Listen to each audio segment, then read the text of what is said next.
Hello and welcome to the Cardboard Herald's Off the Table, our weekly discussion show. I am your host, Jack, and I am joined by my co-host, John Foster.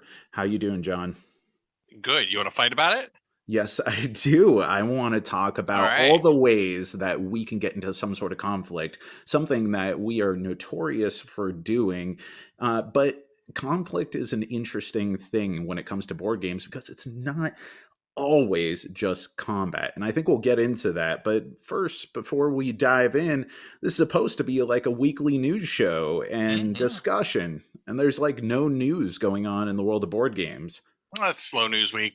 Yeah, slow news week. Is there anything going on your table? I know this is off the table, but anything new on your table this week? Actually, not in the world of in a box board gaming, but a lot of D&D hitting the table lately, which is interesting because I'll bring that up in regards to conflict as a good comparison later on. Yeah, you were telling me you actually got a custom mini ordered and you were doing a little bit of painting. How'd that turn out? It's going okay. It's not like I'm not going to be doing any basing, any crazy little fake grass and rocks and stuff. I'm not top tier miniature painter. I'm pretty medium, middle of the road. It'll have the right colored pants on, and there won't be a lot of blurry stuff. But it's looking good, and Yeah, it's cool. I got it from that website, Hero Forge. I got it custom made mini to fit my character, and I actually really like how it turned out. so I know you enjoy DMing, but you also like playing as a character. Are you running concurrent campaigns where you're doing a little bit of column A, a little bit of column B right now? Or are you playing one or the other right now? I'm lucky to be able to do both right now. I have a game that I DM, and I have a Okay. game that I'm a player in on the side, different group of people. And I'll be honest, pretty much, I would guess that most DMs would probably secretly love to be a character most of the time if they could. I do Right. love creating a story and everything, but I got to be honest, like there's nothing that beats being a player and getting to just play with your toys. But you know what? Sometimes someone's got to take up the mantle of storyteller, and got too much pop culture nerd stuff going on in his head to let it go to waste. So. Someone's got to do it. Are these both 5e? One of them is actually Pathfinder First Edition. That's where I'm Uh, a player, but First I'm running edition. a yeah. I'm not good. I'm not well versed enough in Pathfinder to be a snob about which edition. But apparently it's a are you a second edition or first edition kind of person? It's kind of like D&D being Right. are you a 3.5 or are you a 5e? But nobody's a 4e. Yeah, you know, people moved away from that pretty quick. Well, right? I think because 4E was too much of trying to make it like a rules heavy tactical board game, and people were like, this is veering too far away from this whole thing. But anyway, conflict. Conflict in board games, and I guess conflict in tabletop games in general. This is a topic that you actually suggested when we were kind of bouncing ideas off the wall, seeing what we wanted to talk about this week. And I wanted to know, what was the genesis for this conversation? Squishy people, specifically squishy people that I know that are part of my friend circle or my group of people in my social circle that game with me. Mhm. And I'm just going to preface this by saying that I'm going to play devil's advocate a little bit here. When I'm at the table, my chief goal is to make sure that everybody is having fun, myself included. But my fun doesn't eclipse everyone else's because I am an empathetic board gamer in a way that I'm not an empathetic person the rest of the time. But I I would really never describe you as empathetic. Like if I was thinking of the over 10 years at this point that I've known you, empathetic would not be one of the adjectives that I'd use. actually empathetic, just not compassionate. I Okay, there understand we your go. feelings. I just kind of wish they'd be, somewhere else. No, but in all seriousness, though, when it comes to board games, chief importance is that everybody is having fun. No one person's fun can eclipse everyone else's. So, with conflict, I really enjoy it. It's the seat of where my board gaming started as a kid. Playing Risk with my dad was like a formative experience for me, and then Magic the Gathering, also very heavily competitive and conflict driven. Both of those were very influential. But a fair number of the people in my social circle right now would be quite the opposite. They're coming into board gaming late in their or at a later age, I suppose. And they're coming into a realm where games are more accessible in the Euro non-conflict less player interaction, or the player interaction that is there is cooperative. Things that didn't exist when, or as much, or weren't as prevalent when we started, and especially when I started. And so it occurred to me this week that I've got a couple people who they're down to play almost anything, but they really kind of are just. It's clear they're not having as much fun when we're going head to head, when we're at each other's throats. Yeah, so when you proposed this idea to me, the first thing that came to my mind is actually something I've thought about considerably, which is that distinction between conflict and combat. Because to me, a game that's a head-to-head game like Magic the Gathering, you mentioned that earlier, or Risk, those are combat heavy games. I win by destroying you.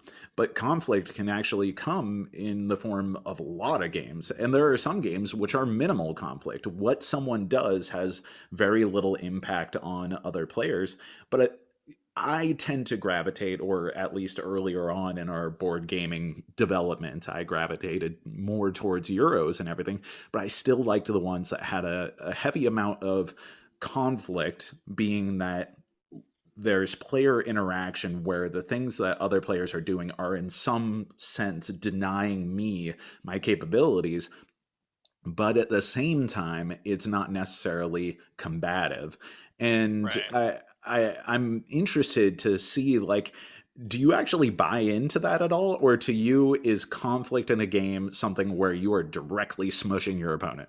Well, to me, conflict is any kind of interaction with other players or with the system where you are um, taking overt action to thwart someone else, whether that be denying them the ability to do a thing, Hmm. actively taking something of theirs, either killing their people, or taking their resource or whatever, actively reducing something they already have, or taking a position away from them, or preventing them from being able to access something. So yeah, I'd say it runs the gamut.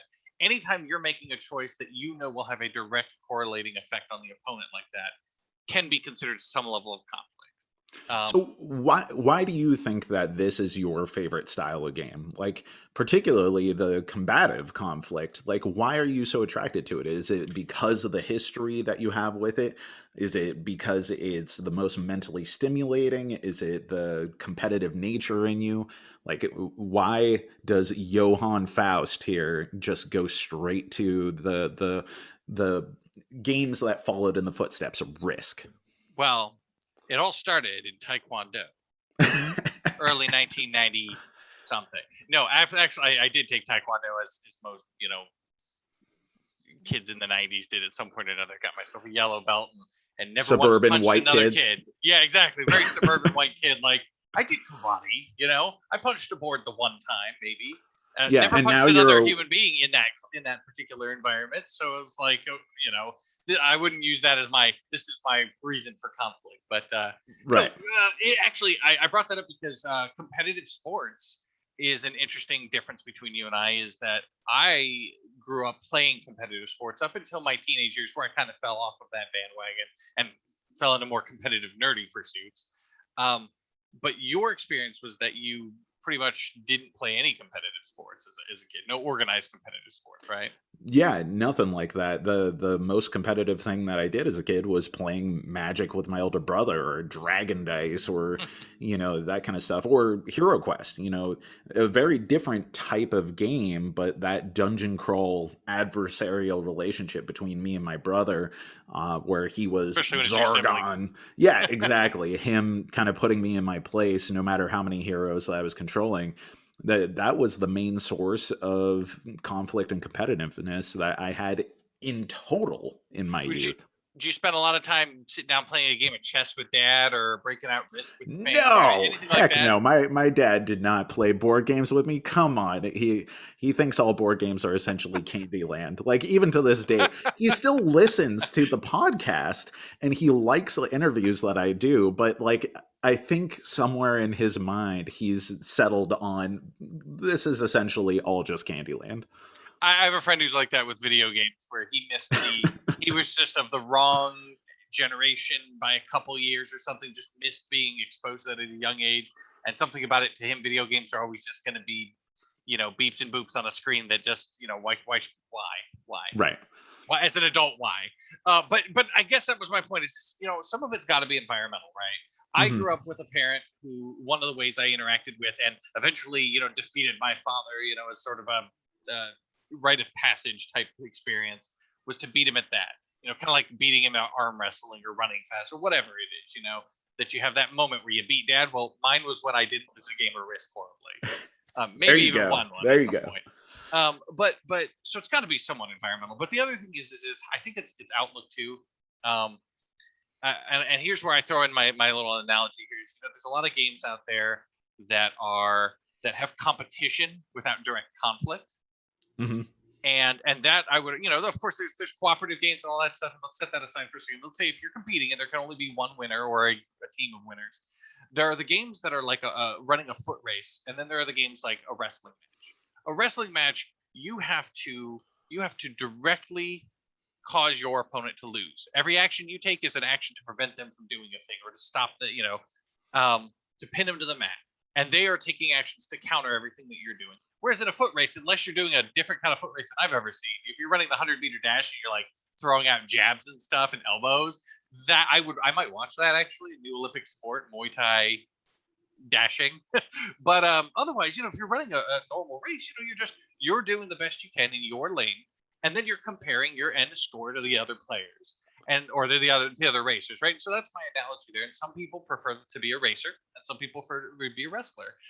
To me, where I see the parallel with board games is that when you're engaging with the game and you're running a foot race, a lot of times the competition there, where it's not direct conflict, comes from mastering the challenge the game itself presents you. It provides you opportunities, and you are trying to maximize those opportunities with good choices, good decisions, good strategy. But nothing your opponents do impact how difficult that challenge is. It's all whatever the system of the game is. Luck of the Totally. draw, whatever. But when you're competing directly and there's conflict involved, where the other person can actively work against your interests, then another human being is presenting that challenge. The challenge comes from the other players, and there's something living about that a board game can't do by itself. That even the best board game system can present good challenges, but a living, thinking opponent who can the man is the most dangerous game, right? I hate to be cliche there, but it's true. In a board game, they present some of the most interesting and exciting challenges that are unpredictable, and I crave that sometimes. Right. I think that the metagame is what plays into this a lot. Like, you and I have this established relationship where even if it's a game that we've never played before, if we sit down with it, we know enough about one another that we bring that whole history of playing games to the table. And don't get me wrong, I enjoy playing competitive games with strangers, like that there's a whole video game industry that's built around that, which is great that you can just, hop online with some random people and you could see who's best. But I think competitive board games and even video games to a degree are best when you know the person that you're playing against and you can bring that experience to the table and that rivalry to the table again and again. But I'm really interested in the concept that heavy conflict games are such a turnoff for a lot of people. You're right. That was kind of the opening here. Is there squishy people? We'll say empathetic people. Empathetic people as opposed to gamers, as you made that distinction yourself. But people who are adverse to these conflict heavy games, and I wonder if some of that stems from some of the problem that people have with board games in the first place. I genuinely believe that a lot of people don't want to play board games initially because they don't want to look stupid in front of other adults. We as a society make it like a taboo to ask questions as an adult or to fail as an adult. And if you feel like you're going to be put into a vulnerable position and you're going to be judged for the outcome of learning this game against someone who has a distinct history of playing these combative games, then you're going to feel like, oh, this is very uncomfortable. and I don't know how to get better, and I don't want to be in this vulnerable position long enough in order to get that sort of institutional knowledge of just playing games in general in order to feel like I did what I needed to do. And so instead, the more appealing type of game is the game where you just kind of do your own thing and you get your own outcome, and it doesn't really matter because nothing that you did impacted someone else, and nothing someone else didn't impact you. Well, and that's a very good point. That hits the nail on the head. And when I say squishy, I think that's a big part of what I'm talking about. I'm talking about people who are, and that is not meant to be derogatory in any way. It's just a cute shorthand. But to be honest, it's me describing people who maybe don't have that hard outer layer necessarily and are more nougat than crunchy. Um, no, but It's hard for me to imagine this as non-derogatory when we're calling I people know I nougat, can't we're dig calling people myself up. crunch. No, but the reality is it's also about what you enjoy. It has nothing to do with who's going to go cry in a corner because they feel dumb or anything like that necessarily. Right. There is an element of that. I agree completely. When you're new to a board game, there's a lot of pressure to not appear stupid. Even for an experienced gamer, you might still feel that. If you've never played this specific game before. And I know early on in our gaming together, I would become frustrated more often when I felt like I wasn't performing. There was a game maybe you were clearly better at or had an edge on, whatever the skill was that it took, that particular mechanic, you were just better at it. And I would become frustrated that I wasn't able to compete at the level I thought I should. And that was less about feeling like, well, Jack is judging me, and more about I was beating myself up. But That we were was also you and 25 doing I. that too. Yeah, that was you and I in our mid 20s and toxic masculinity as like a culture, like we felt like our value was in how we could best one another, and because we were both nerds, instead of besting one another On a in basketball football court or or a something, basketball yeah. court, yeah, we had to take it out on the Eclipse game or on some net runner or something like that. So I felt the exact Like same way. one-on-one, like this jerk is beating me at Summoner Wars or something. It was something, those types of experiences though, where we were going head to head, and one of us would struggle versus the other one, and I would take it personally, my own performance kind of personally in that regards, and that's a long time ago at this point. But it's still it's a reasonable feeling to have, but also there's the sense of not wanting to ruin someone else's good time either. Some people Totally. just don't want to be the one who attacks first, and that's also a totally reasonable feeling. So my thought, jokes about being squishy aside, is that look, I'm not going to force anybody to play something because against their nature, and I'm not going to Mhm. say they just need to condition themselves, or honestly lean into what you love. Try new things, and if you've never tried a conflict heavy game, give it a try. Give a few of them a try to see if there's one that fits you. But if it's just not for you, if you like Wingspan and you're just not going to sit down and play, which is a great example of the non-conflict game, right? Did that come to your mind just because Wingspan represents non-conflict games to you, or Because because it's it's over your over my shoulder, and shoulder? yeah, no, actually, it absolutely is the current representation. If you ask me non-conflict, I would just say Wingspan, no problem. Right. And that's because one of the people in my group actually really loves the Wingspan game on the Switch.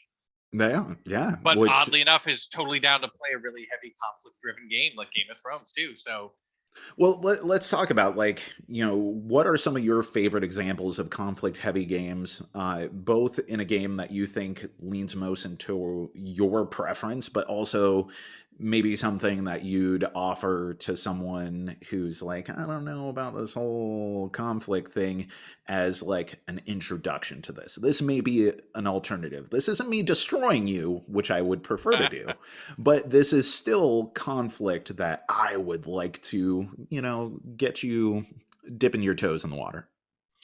I'm I can only answer half that question, and I'm going to tell you why. Yeah. Because the game in mind is actually one where you absolutely are just a jerk to each other. Yeah. But funny enough, it's how I tried to raise my daughter to be a board game. So have you ever played Survive? Yeah, Escape from I've played Atlantis? Survive before. Yeah. Yeah. I mean, it's not super heavy on mechanics, but it's very take that. Um, and so I actually used that. That was my like litmus test of conflict, where you don't have to. It's something that you don't take too seriously, and it's not so long that if you really get trounced, it ruins your whole evening. Because we could do something else after that. and it's pretty whimsical. Right. And it was definitely how I tried to introduce my daughter to not so much the conflict aspect of like, screw all those other players, but so much as like um, how to take being losing, how to take being thwarted by someone else gracefully, and Hmm. enjoy the act of, well, fine, so you've sea monstered my dude in the boat. Well, ha ha ha, I'm gonna get you back now, and really just make it fun. And that's the Right. point. Is what I was getting at earlier was just that. Look, if it's not fun, don't try to force it. But if it is something you enjoy, dabble with different types and stuff like that, and you know, that's one. I don't know. Where would you start someone off at? Well, if I was starting someone off, especially if they were turned off by the idea of like, me breaking out War of the Ring, or even a game that is in that vein, but you don't have the barrier of time, because a lot of conflict heavy games are also like, this is going to be a 4 hour investment. So Small Samurai Empires is a great example of a shorter game, but still is a conflict heavy game, light enough that I think if someone was like, yeah, I played Risk as a kid, and I enjoyed it, then that's a great place to start. But if someone was hesitant to do something like that, honestly, my new bay, the thing that I'm sitting down with the most right now, is Azul. I'm playing that all the time with my wife. And this is one of those games that made me think about the difference between conflict and combat, because there is no combat in Azul, but everything that you're doing is potentially going to be denying something else to your opponent. And to play Azul well, you have to think about what your opponent needs. And if you are playing Azul really well, you're going to put your opponent into really precarious situations where they're going to suddenly be like, why do I have like 9 blues left on the table and that's all I can take, and suddenly I have like negative 20 points at the end of my turn. Not everyone's going to want to play that way, but I think if you kind of onboard someone with the concept of, hey, this light game of putting tiles on the bottom of like a citadel floor, uh if you can jive with this game, then I can explain how this represents some of the concepts that are in more traditional themes of conflict games, and then kind of translate into some of that kind of stuff. Uh, Alternatively, I do something like Dune Imperium. Dune Imperium is a great example of a game where it's worker placement. Worker placement is a sense of denial from opponents. Like, you can take key spaces away from opponents, but that's just interactivity. You don't necessarily have to snipe something from them.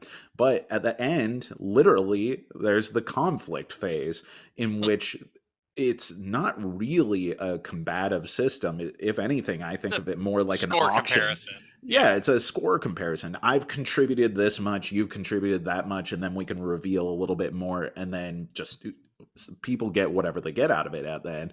But I think that is a nice bridge to the idea of like, combat doesn't have to be an all or nothing thing.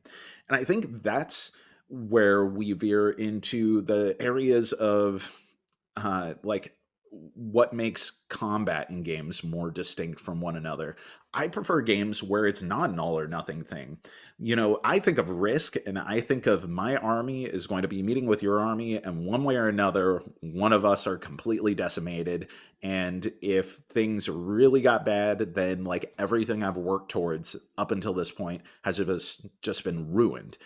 Whereas I really prefer games that are conflict heavy games, but your combat, your attack on me hasn't undermined the totality of what I've been working towards, or I have things that I can do both as preventative measures. I can see what you're doing and hopefully lessen the blow of your attempted infiltration, or I can do something in the midst of combat in order to minimize the impact, giving me a lot more agency, and also hopefully not making it so that it just ruined my entire game. So let me roll back because you just unloaded a whole lot of conceptually a whole lot there. That's me. That's me. Ramble Eddie. So the first, well, and you made some really good points. Azul is actually that's a great pick. I liked my survive as my litmus test. It's kind of a take a lighthearted approach, but a very take that type environment. A lot of Mhm. people's early experience with take that would be something like Munchkin too. And while I'm not a big Munchkin fan myself, I see the virtue of something like that as being you don't have to take it too seriously. But Azul, that's a great example. And anything worker placement or drafting related where it's a neat. I don't know that you specifically said this, but what's cool about it is that the conflict isn't actually something that you see on your first playthrough.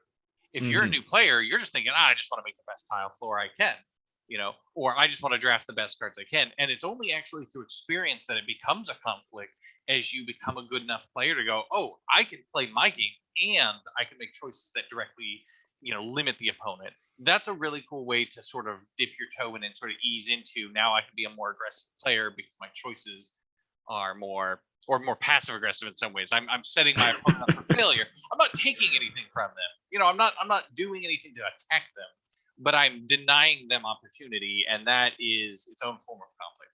I think that was a good example. Yeah, But rolling I into the more direct. Oh, sorry. Go ahead. I was going to say another example of a game that we both love is Seven Wonders Duel. I mean, the denial in the draft That's there, like, extremely conflict heavy to me. and But then you also have that tug of war between I'm trying to get my leg up on the science, but I'm also pushing the military aspect towards you. Not combat for sure, but there's still this tension where I'm gaining things and simultaneously denying you things, which is putting the pressure on you. that is a great example of a game where drafting is inherently kind of a passive aggressive conflict where you're only it's again not taking overt action so much as denying opportunity through Hmm. choice, you know and so the hate drafting, taking what your opponent wants. Well, that's always there in a drafting game, but usually it's a secondary aspect of it, and ideally you're maximizing your own choices as your primary motivation.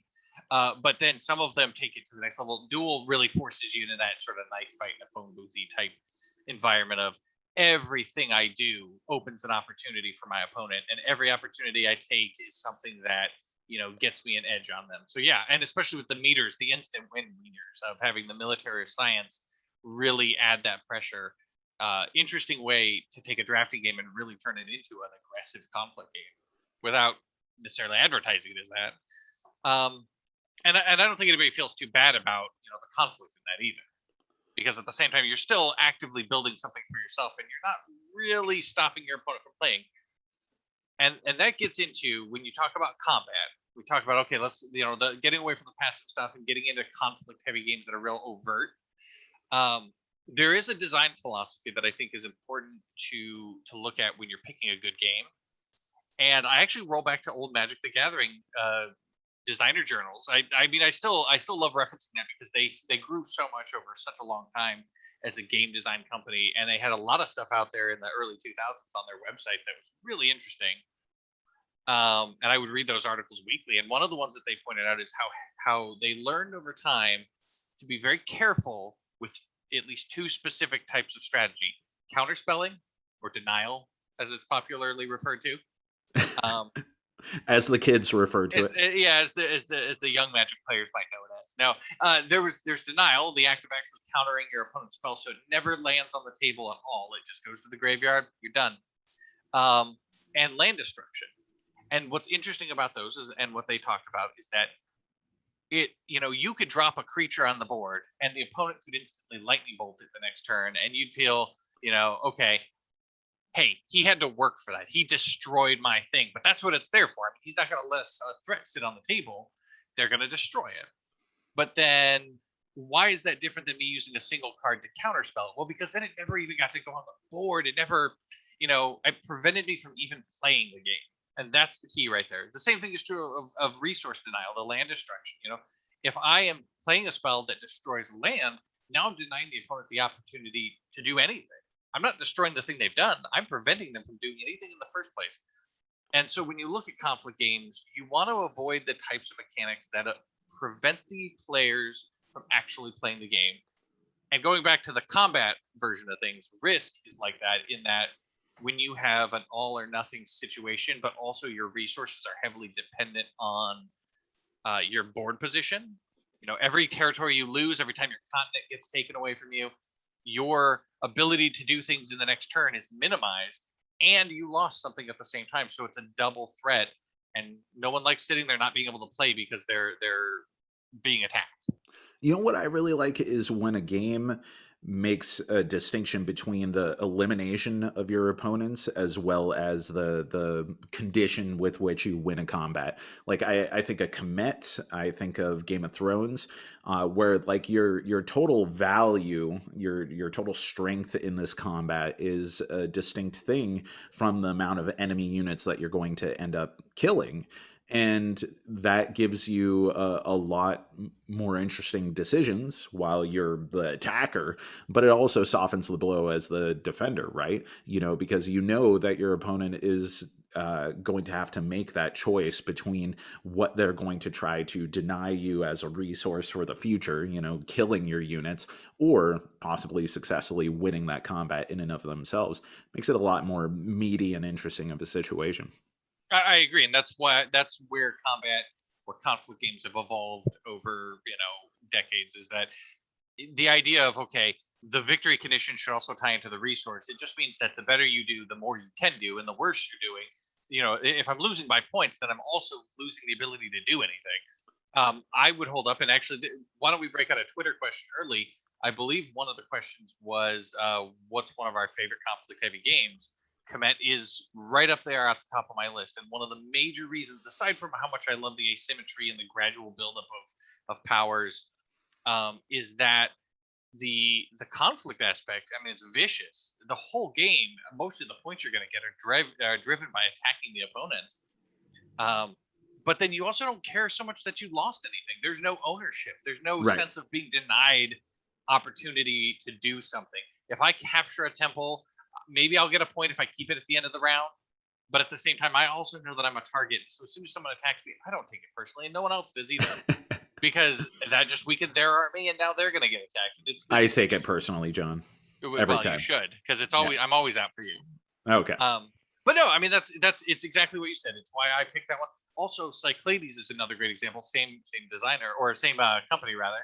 Um, and one of the reasons I like Cyclades is that it has a really good catch up mechanic where resource is kind of determined by board position, but when you are so terribly thwarted to the point where you're just knocked down to the bottom of the ladder, you actually have a mechanic to generate resources to catch right back up and get back in the fight. And there is a limitation because the game ends when you have two metropolises. There's a limitation on how far ahead you can truly get of anyone. No one can ever be at a point where they can't possibly win, and no one is ever at a point until the very end, at least. And no one is ever at a point where they can't possibly come back. You know, I was actually really well prepared for this question, which shout out to Kyle from Give Pause Hobby for giving us that question. But I recently did a top 10 of just my favorite games of all time. So I can look at what are my favorite games that happen to be conflict heavy games. Um, and I think, obviously, I'm a huge fan of Root. And I think one of the reasons why I like Root so much is that the combat, it's a known quantity when you go in what the maximum possible amount of damage you can do. You have the dice, you're going to roll both dice as the attacker, and then you're going to get the higher number, your opponent's going to get the lower number, and that's going to be how much you kill of one another's units. There's no defending or shielding or anything like that. I really like that you get the higher roll as the attacker, but roll two dice. I think that makes for some really interesting situations, and they're essentially it's a 0 to 3 scale over 12-sided dice. And the implications of that are really interesting, especially when you have like certain factions like the Woodland Alliance that even as the defender, they take the higher roll, which is a huge advantage for them. But I like that in that game, actions are expensive. You have to exert a lot of your time, your capability in order to take actions. So you're not going to be doing tons of attacks in a turn. And even if you are, the maximum enemy units that you're going to be able to take over are 3 units, and it's more likely that the opponent is spread out across the board. The combat is just one small foothold in a series of distinct maneuvers that would have to happen. It's rarely going to be like some deterministic thing where if I win this combat, then I have fully won the game, unless you're right at the verge of winning the game because of points or something. But at that point, you've probably seen it coming for a few rounds at this point. And then I also really love Game of Thrones, which I mentioned earlier. A fantastic game that I think is the more traditional dudes on a map area control game. And like I already mentioned, the maneuverability, the malleability of combat in that is really awesome, but it's severe when it does happen. And then one thing that occurred to me is that Pax Pamir, also by the same designer as Root, has a effectively closed system when it comes to its economy, where the money is pretty much a zero sum game. There's a pool of money that's going to be available in the game, and nothing's going to modify that money. And so, if you consolidate money in that, you're essentially chokeholding your opponents, which is really important. But if you're not spending that money, then you're not gaining anything in and of yourself. And it's an example of an economic conflict that I really love, which is actually way better than the combative conflict in that game. So those are examples of some of the ones that I absolutely love. But I one thing I can't escape from, you mentioned it earlier. You always go for me. I know that's not you. You play to win, but combat games invite a level of weird metagaming, that kind of uneasiness where people either don't play the game as it really intends on its own merits, or they I'm never going to attack my wife, or have certain rules about, oh, I'm just going to be peaceful and help myself, or even king making, which in today's environment has become like such a taboo thing to say, that your game has king making. But do you spend time thinking about this stuff? I know I do. I after every game that I play that's heavy combat and someone isn't, like, I just spend a lot of time contemplating the meta nature of combat in games. Well, as probably one of arguably the most dispassionate people that you'll play with, but also one of the worst table talkers. Like I will peddle favor with Right, whoever right, I right. can. Um, yeah, absolutely. The social aspect of a combat game or a conflict heavy game is huge for me, but has just as many pitfalls as virtues. Um, and yeah, king making is generally a negative thing. There's some arguments to be made how it's, I've read interesting things about how actually Root's designer really intended it to be a focus of or an integral part of the game at least. That's its own thing. But when we talk about some of those behaviors are some of my personal pet peeves, and some of it just comes from people maybe not being very um, inclined to play a conflict heavy game, so they adopt certain behaviors to make it fun for them.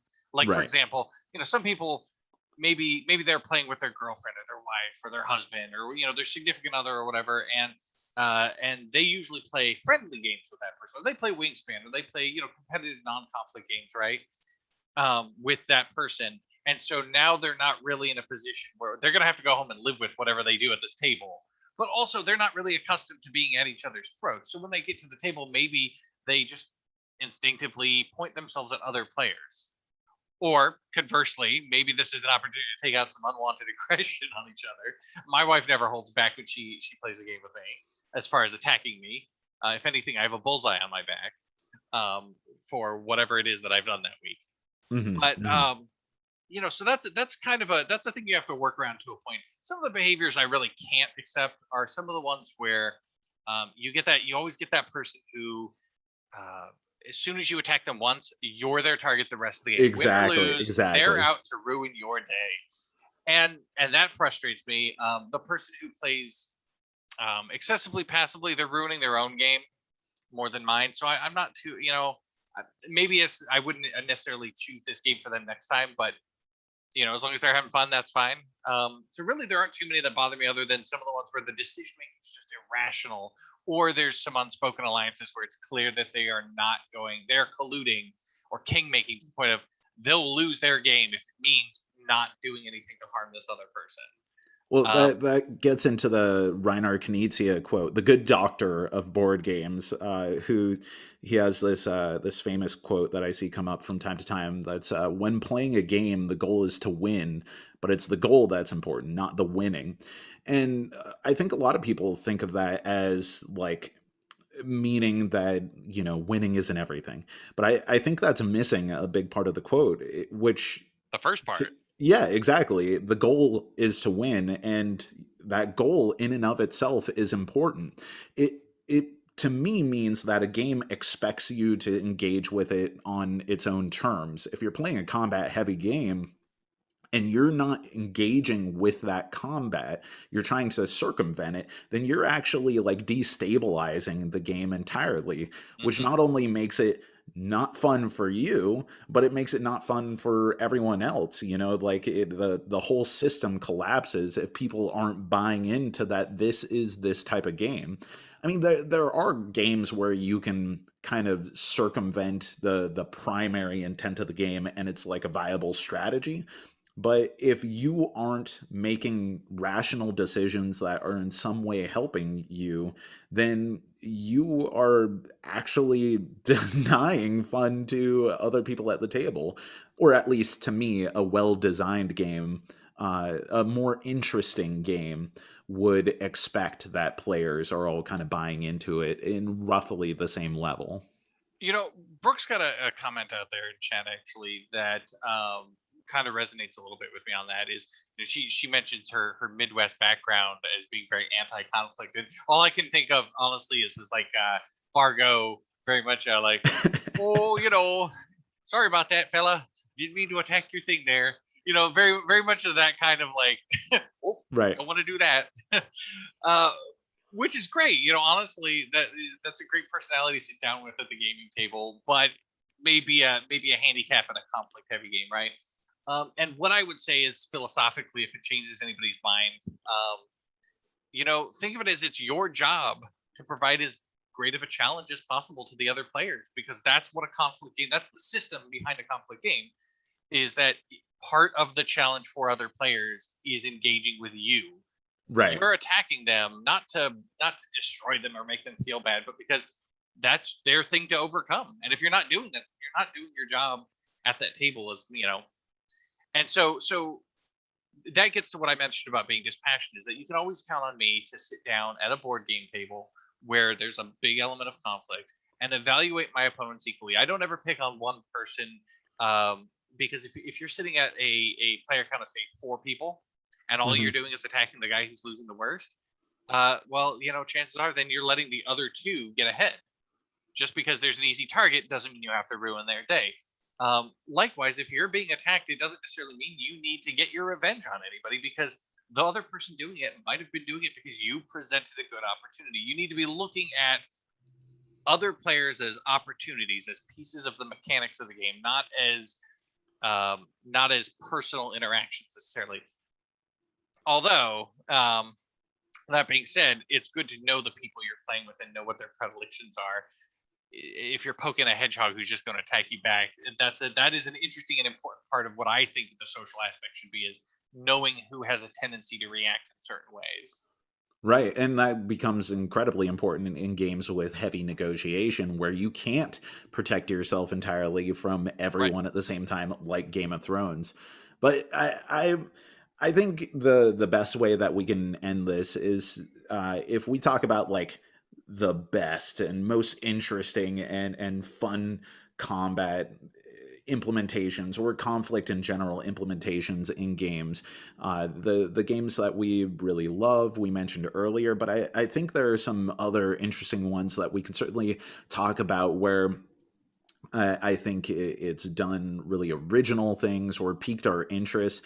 Like for me, one thing that feels very different than traditional combat games, but still gives me a little bit of that feel, is Spirit Island. I know you said earlier, you opened this with saying, that relationship to another human player, that's something that a board game can't replicate, but it can do a pretty good job of trying to get as close of an approximation as it can to making you feel like you're being assaulted, you're being denied. The system itself is taking things away from me, it's destroying my things, and I'm having to work every mind muscle at my disposal in order to try to overcome this onslaught that's coming towards me.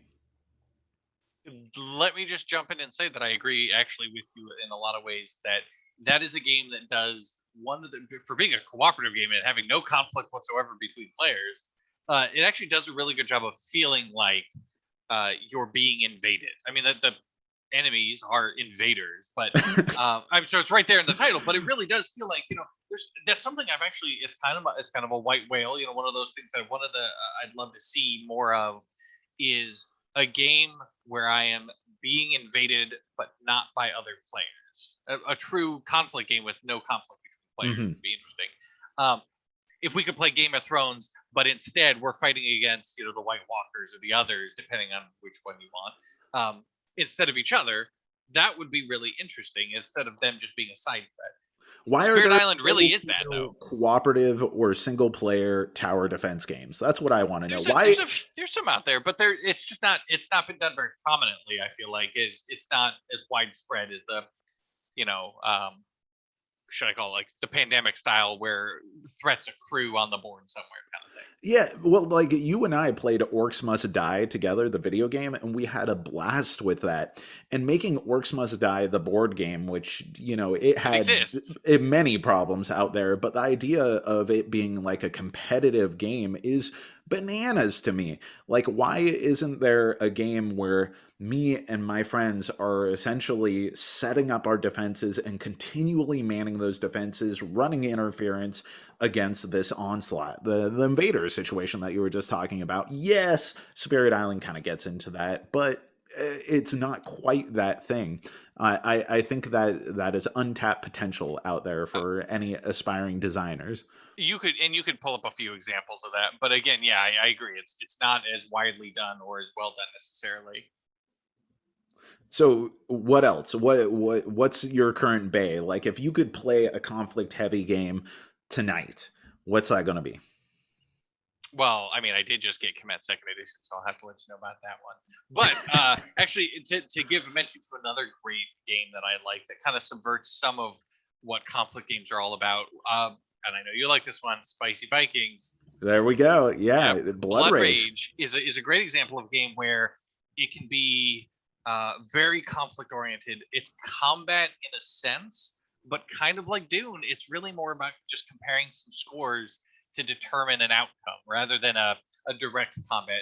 It still feels very much like combat, though. I mean, your guys are dying and they're getting kicked off the board. You're really jostling for space, but it doesn't feel as direct or personal sometimes. And also the heavy prevalence of strategies or outcomes where either the death of your units is mitigated or completely beneficial in some cases Right. really helps subvert a lot of what can be a negative about conflict, in that sometimes you want to lose in that game, and that's an interesting thing.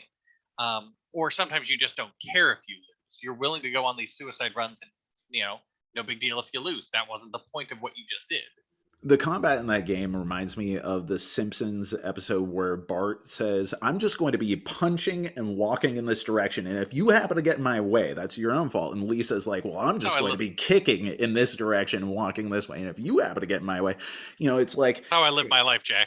exactly. I'm going to have a brawl here. That brawl might just involve me, or it might happen to involve other people. If you come You're into my invited, though. brawl, you're welcome to join, and then we'll just see who happens to have more brawl points. But I'm not brawling against you. I'm brawling against the location. Come on, come dip your toes in with me.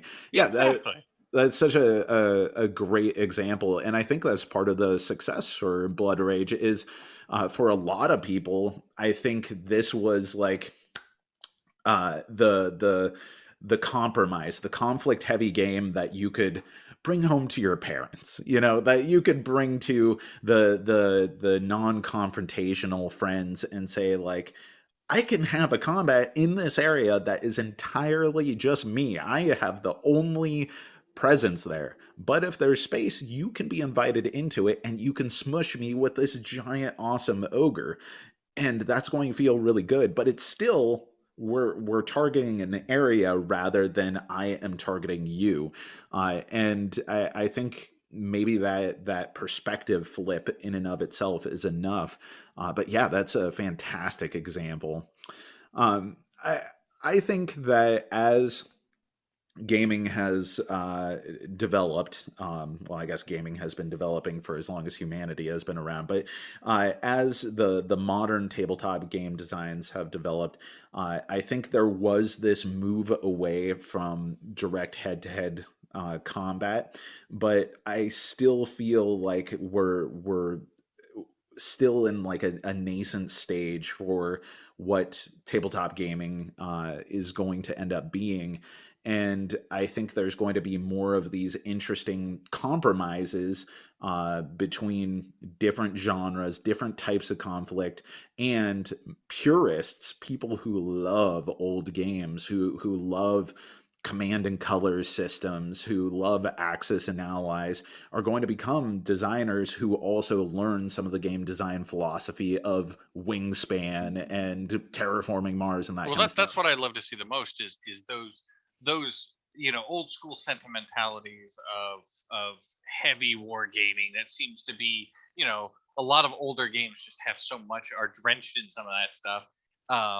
And gaming is a way to be like sports but on a table, and really meet the modern mentality of making sure that everybody's having a good time, making sure that people aren't, I mean, even just the death of player elimination, the elimination of player elimination, things like that, the getting rid of mechanics that deny people the presence of catch-up mechanics that, 40 years ago probably would be blasphemy. Like, catch-up mechanics, no, my opponent's stuff sinks to the bottom of the ocean and they cry about it. But yeah, I love to see the blurring of genres and design philosophies in that way.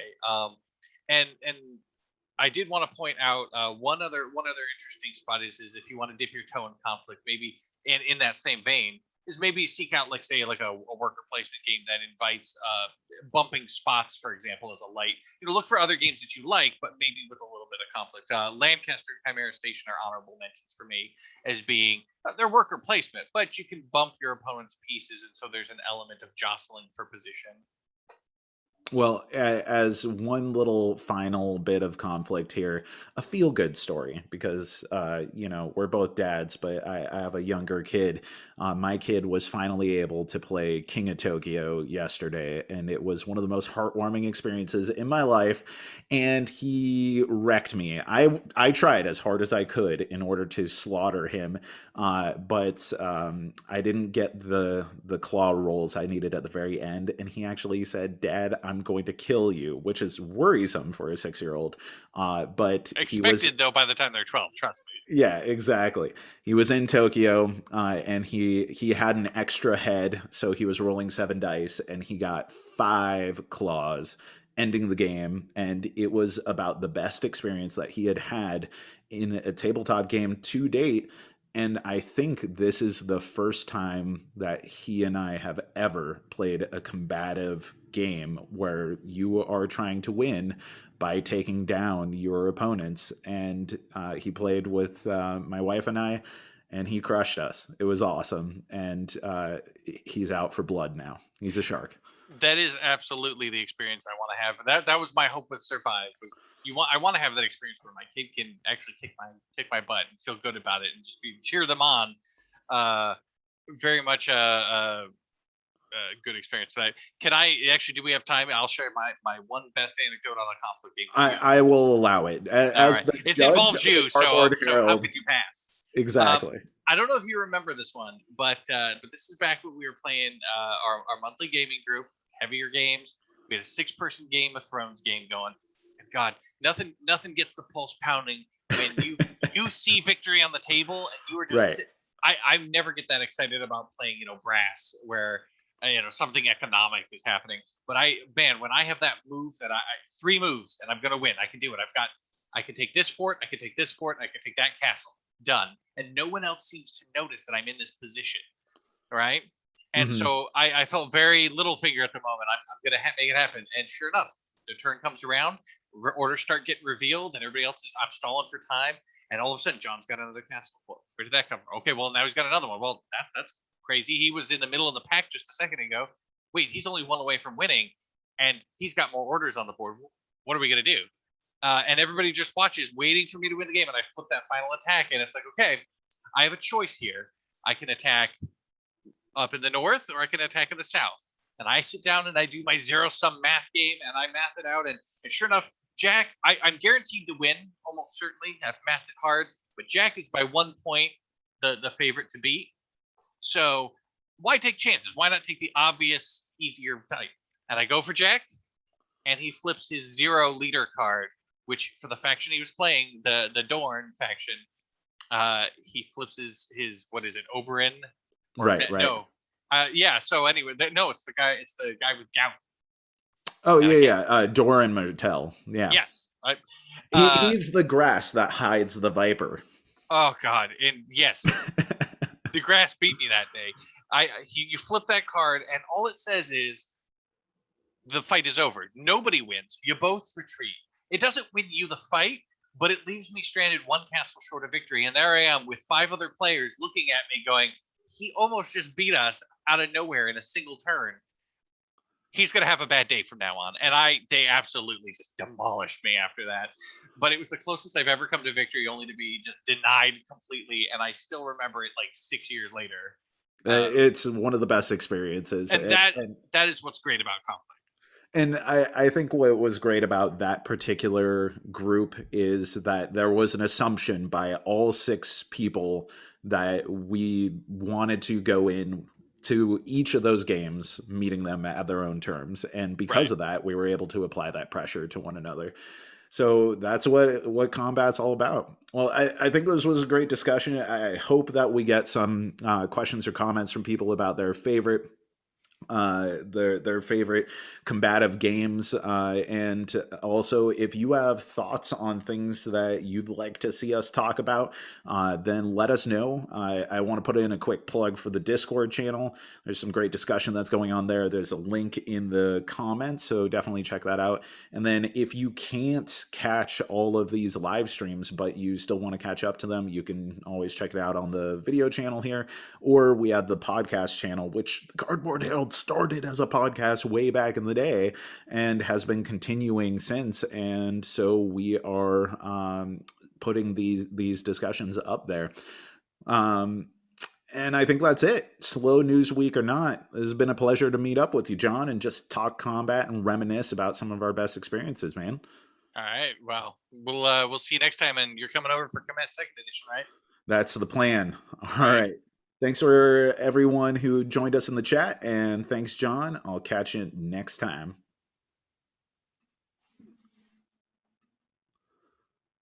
All right. Ended the stream there.